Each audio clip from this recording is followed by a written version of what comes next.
Good day. For those of you who do not know me, my name is Douglas Harder, and in this topic, we're going to look at a summary of the tools we will use for finding algorithms and looking ahead to see the 4 classifications of problems we will be solving with these tools.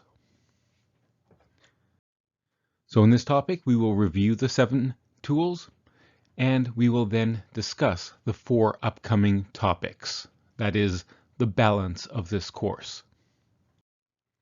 To begin, the first tool is weighted averages.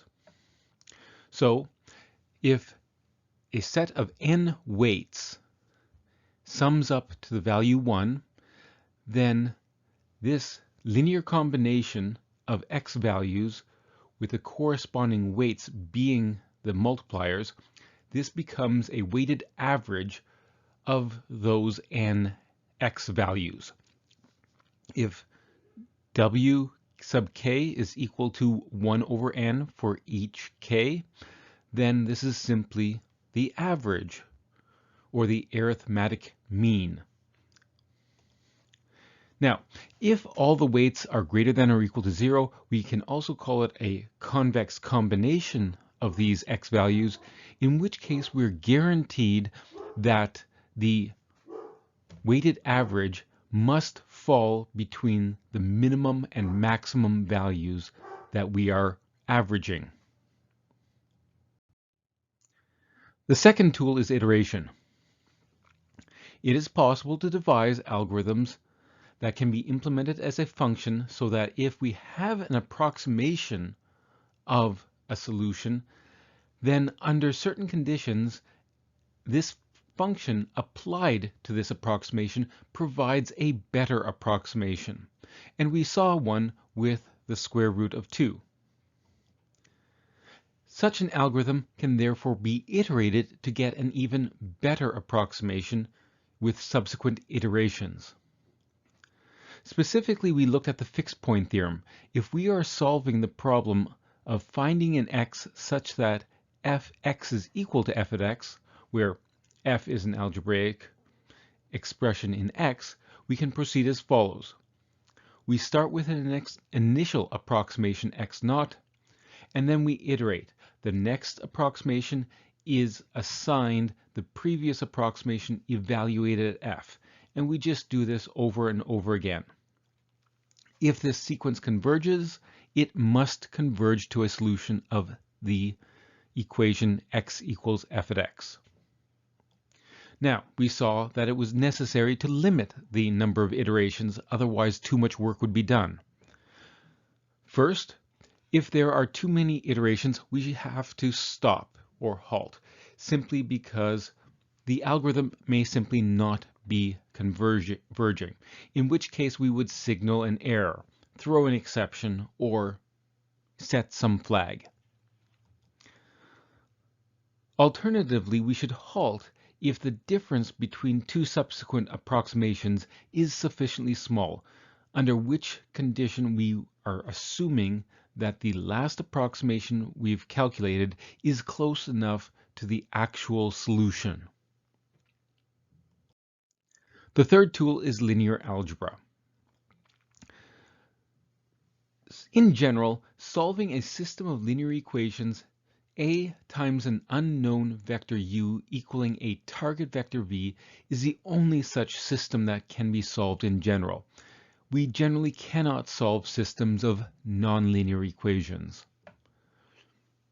However, what we will be doing is approximating nonlinear equations in the future with linear ones.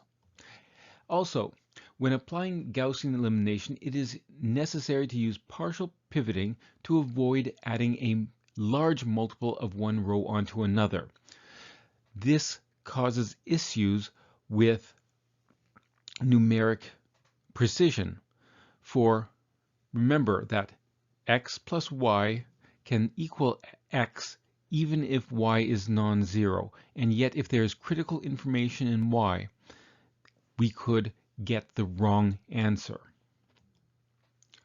We also saw, interestingly enough, it is now possible to write a system of linear equations in the form u is a function of u.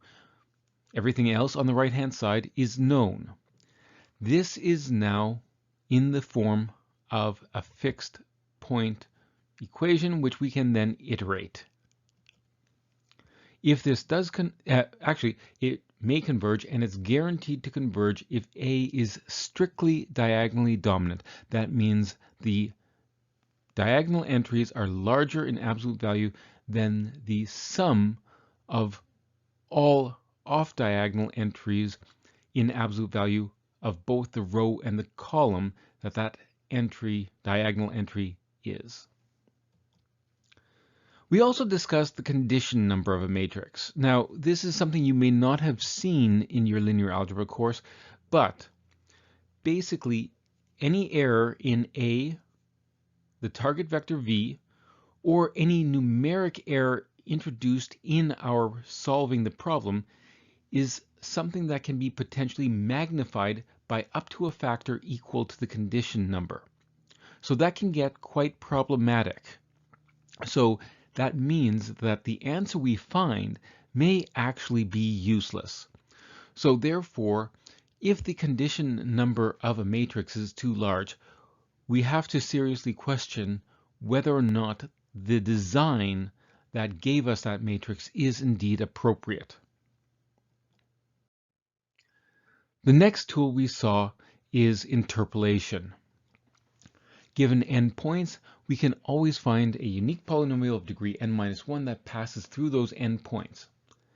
And the only requirement is that the x values are all unique. We cannot solve such a system uniquely if some of the x values are repeated. Now, we can find this interpolating polynomial using linear algebra, because after all, if we evaluate the polynomial we're searching for at each of the given points, we get a system of n linear equations in n unknowns, the unknowns being the coefficients of the degree n-1 polynomial. The matrix is one that we will call the Vandermonde matrix. Now, the condition number of the Vandermonde matrix is smaller if the x values are closer to the origin and the x values are approximately equally spaced. Now, this doesn't guarantee a smaller one, but if the x values are at least equally spaced, then the condition number should be reasonably small. Also, the condition number will be small if the number of points we are trying to interpolate is kept small. So we do not want to find an interpolating polynomial of, say, 7 points.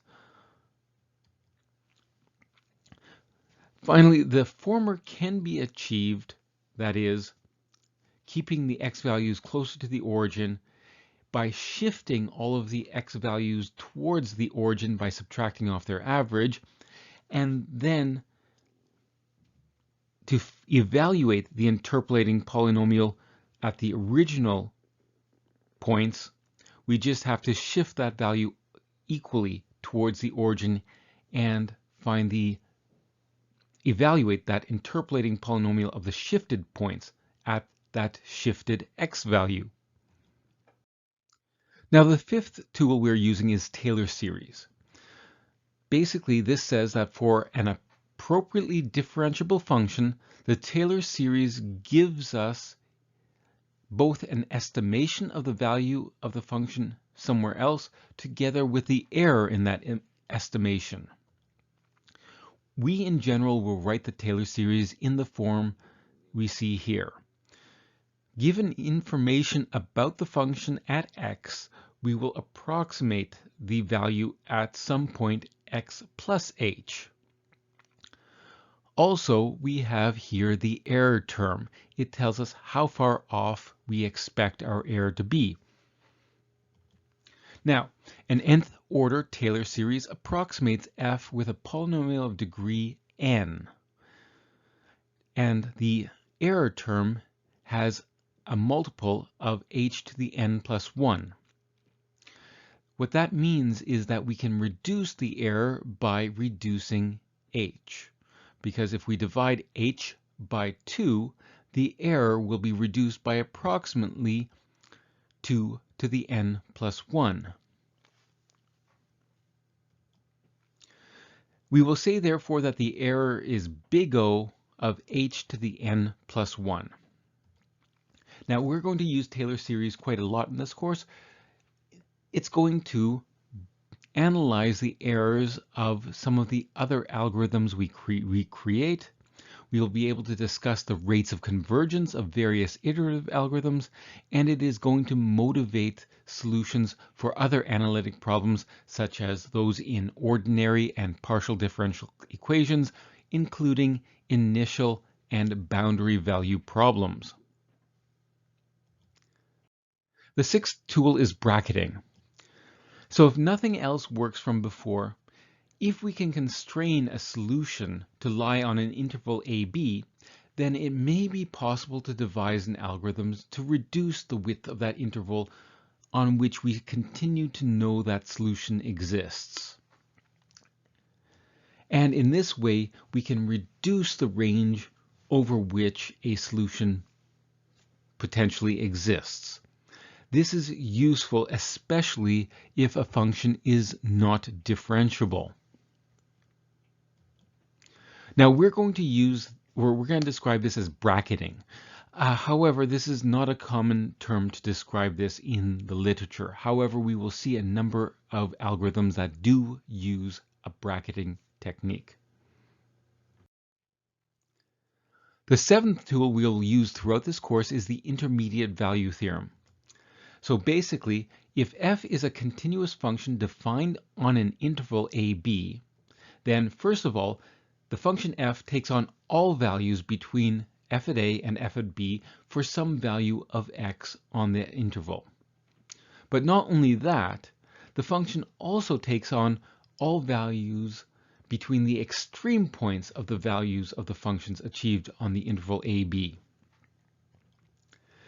Again, we will be using the intermediate value theorem to discuss the error in many of our algorithms. All right, looking ahead, we have now described the tools we will use in this class. For the balance of this course, we will look at 4 different classifications of numerical problems, and then we will try to solve problems within each of these classifications using numerical techniques. First, we will start by approximating the values of algebraic and analytic equations that should be possible to evaluate to a constant. For example, the value of a derivative, the value of a polynomial evaluated at a point, and the value of a definite or possibly indefinite integral. We will then approximate solutions to algebraic equations and systems of algebraic equations. We're going to revisit approximating solutions to systems of linear equations, and then we will look at approximating solutions to systems of nonlinear algebraic equations. So this is going to be both linear, which you know how to solve, but also nonlinear. Some problems that you do know how to solve, like the quadratic equation, but also higher order nonlinear equations. Next, we will approximate solutions to analytic equations and systems of analytic equations. This includes both ordinary and partial differential equations in both forms of initial and boundary value problems. These are problems that you will be exposed to in your course this term on the calculus of ordinary differential equations. So that will be covered in that next third topic. Finally, we will be looking at approximating solutions to optimization problems. So in this topic, we've reviewed the 7 tools we've used and described the next 4 topics in this course. Here are the references, acknowledgements, the colophon, and a disclaimer. Cheers!